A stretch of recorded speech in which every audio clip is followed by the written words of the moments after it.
Hi gang, so in this video I wanted to talk to you about some of my makeup favorites.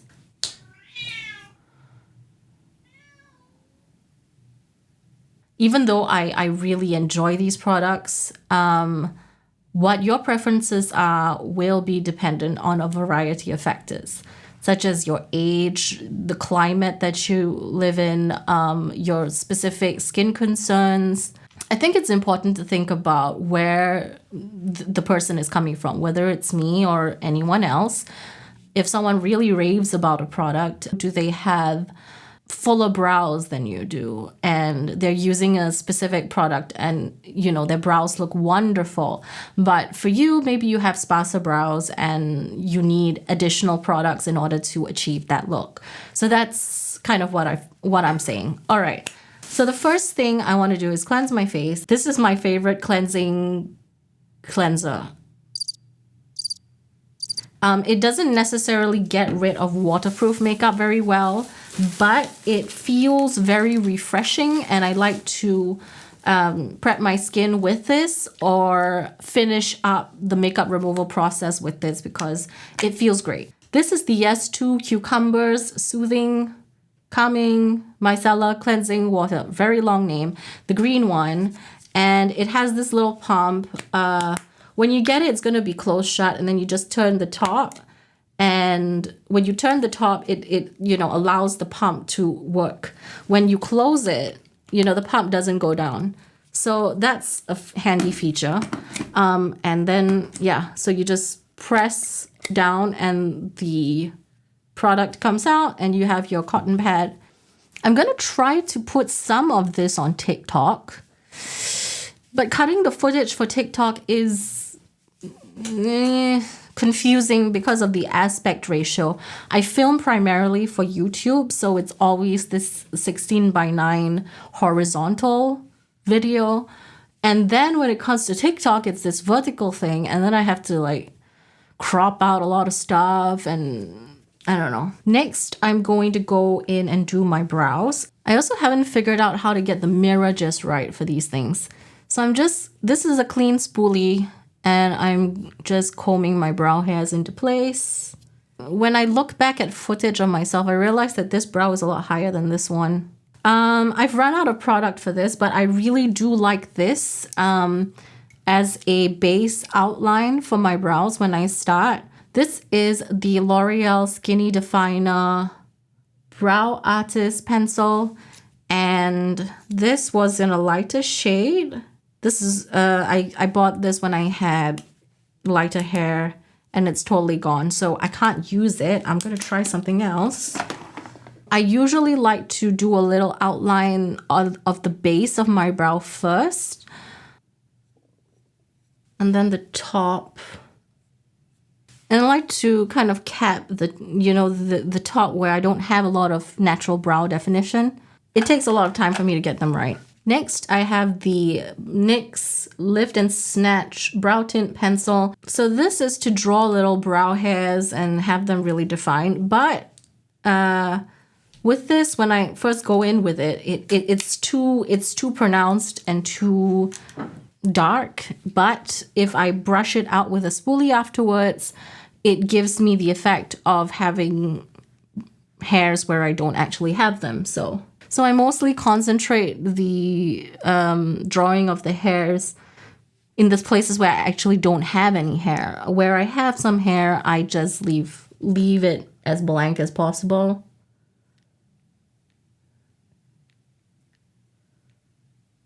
All right, so that is the hairs drawn in, but if I want to go an extra mile, then I will use the Anastasia Beverly Hills Dipbrow Pomade. For me, it's the shade Granite. This brush I'm using is the rephr 29. It's a tight lining brush, but I find it's appropriate for what I like to do with my brows. So the purpose of this pomade is to kind of, fill it up a little bit more so the texture looks more consistent throughout and it's more polished looking. I like to use it kind of, I like to hold it horizontally and then go like that to kind of diffuse the lines if they're a little bit too harsh. Next up, I like to go in with the Got To Be Glued for Brows just to keep my actual hairs in place.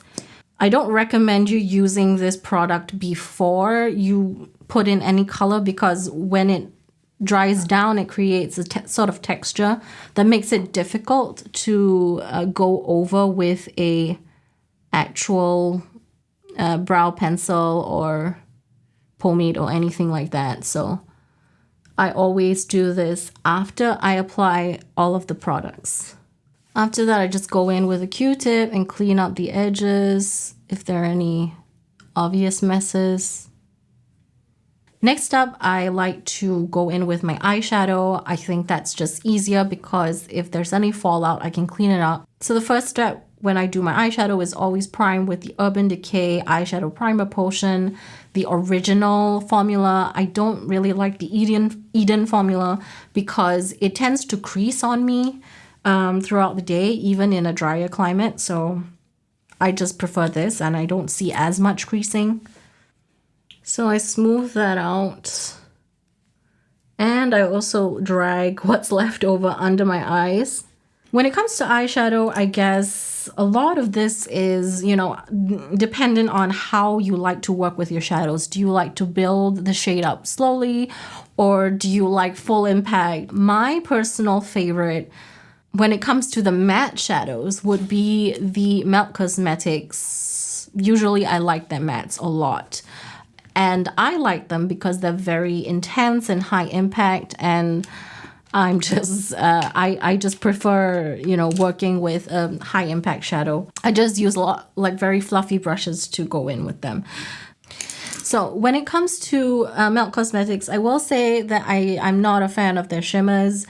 Some palettes have shimmers that are good in them, like the Smoke Sessions, the green one. The shimmers in this MaryJane palette, not my fave. Not my fave. Okay, anyway, I'm just going to go in with the mattes. So I'm going to take this shade, Mari, and I'm going to take that on a rephr 14 brush. This might be too small for you if you have very large, a large surface area, unless you like to do a lot of detail work. For me, this is perfect for my eye shape. All right, so I like to do the whole crease thing. I think my stomach went there. With a softer shade, a lighter shade, not necessarily always skin tone shade, but in this instance, we're doing that. And I like to kind of follow the angle of how I leave my brow. My face is, generally there's some asymmetry. I can't correct them perfectly, but I can try a little bit to correct here and there. Next, I'm gonna take Rubia. This one, this shade on the outer corner, and then slowly bring it in. I'm gonna go into the bottom lash line with the same shades as I did, starting out with the lighter shade, and I'm just gonna put that a little bit further down. And then I go in with the deeper shade Rubia, closer to the lash line. Where is my brush? So there are a couple of brushes I like for very, very detailed work. The first one is the esum S31 brush. It has a pointy tip. And this Chikuhodo brush, it's just called the eyeshadow brush, but it is this shape. It's very pointed. Both of them work well. So the esum brush, which is the silver one, is a bit stiffer when it comes to application compared to the Chikuhodo one. And that's because it has shorter bristles and there's just less give when it, you know, when you move it around. And this one is a bit softer. The Chikuhodo is very soft and very gentle on the eyes. So You know, if you have sensitive eyes, maybe try this one. If you don't really care that much and you just want something that does the job well, esum is really great too. It's not uncomfortable. It's not poking you painfully in the eye. It's just a tiny bit stiffer. That's it. And because of the stiffness, it gives you, just more control.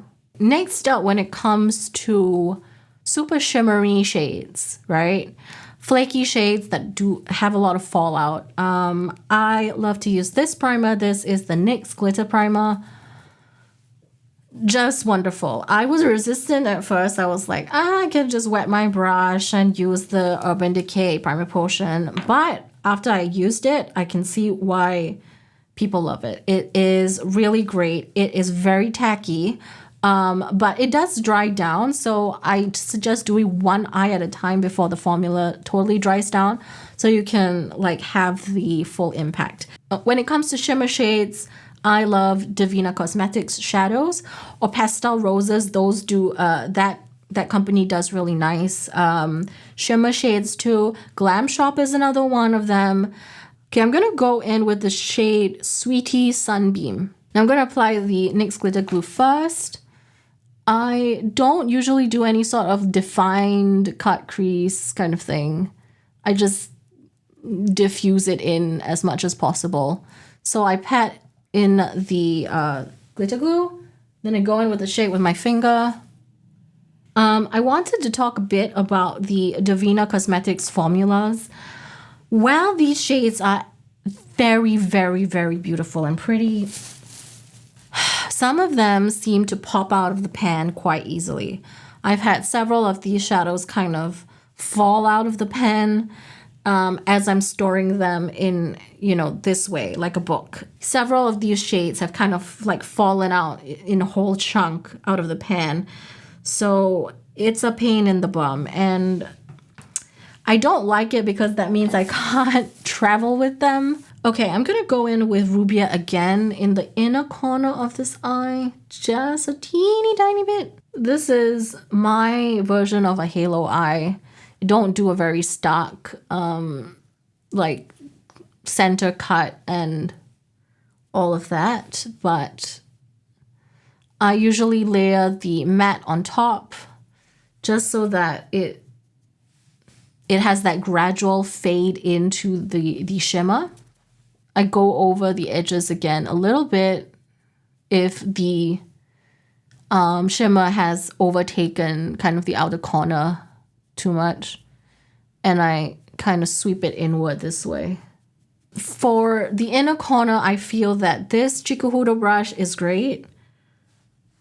So I take the darkest shade, and I'm using the Sinsemlia shade. I'm just going in. That's the darkest possible shade in this palette. Running some more of that on the lash line. Next up, I'm going to be using my favorite matte shades, but it's from a company that I no longer support. But I'm not gonna lie and say I don't use these shades. I use these shades. I bought them and I'm just gonna use them up. I personally haven't really found a specific brand or palette that I like as much as the Jeffree Star mattes in terms of blendability. So like I said, the MaryJane is, the Melt Cosmetics are a lot more about full impact, stark, deep. But the Jeffree Star mattes are good for the blendability of them. Unfortunately, I don't agree with, a lot of the stuff that he did or does or whatever. I don't pay attention very much anymore. So these are some shades from various Jeffree Star palettes. I kind of depotted them all and, put them in different configurations and stuff. I find that they always pull the look together for me, especially on the brow bone. So I use matte shades a lot for the brow bone, and I like to go in with kind of like a similar toned lighter matte shade on the brow bone to kind of mix in with the outer corner, just so that I have like more of a gradual shade transition. Hold on, this brush is too big. What am I doing? So I'm going to use this one. This is the esum. Oh, the numbers fade. I've used this so much. S33, my favorite, one of my favorite blending brushes. Using this palette with most of, any of the other palettes that I have, I always find they pair well together with anything. Nabla does decent matte shades, single matte shades that you can buy individually. They also do decent palettes, so maybe you can look for something along those lines. Next up, I have my favorite mascara in terms of lengthening.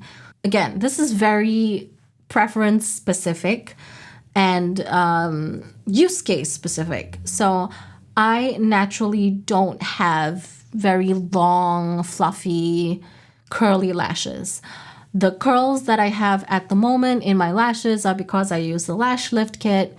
But, just from looking at me, I don't really have very thick lashes either, or a lot of lashes.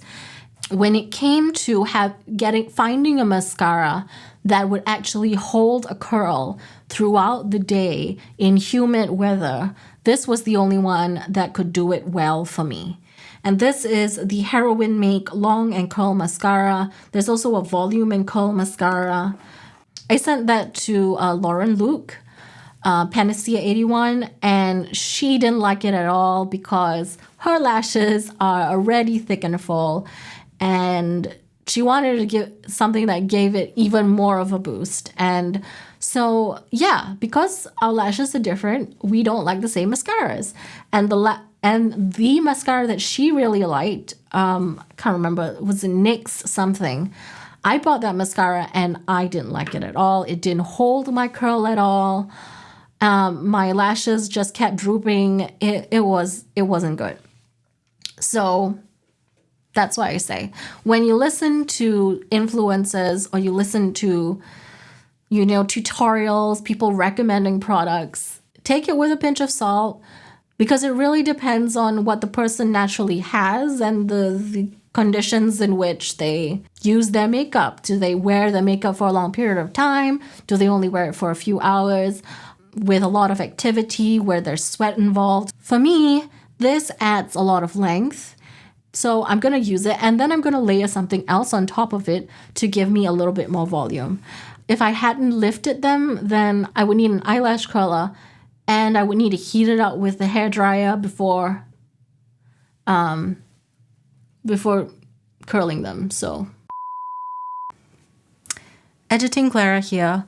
After I had applied the mascara, I had decided to try out some techniques that I found on TikTok, and I felt that didn't mesh with the footage that I had already filmed. So I'm just going to do a part 2 to this, and that will concentrate on the rest of the face makeup. This video is going to be a part 1 about eye makeup application. I'm interested to know if you employ some of these techniques or use any of these products yourself based on your facial structure, the climate that you're in, your use case, your unique facial features. So yeah, let me know in the comments below. Thanks for hanging out with me, and ciao for now.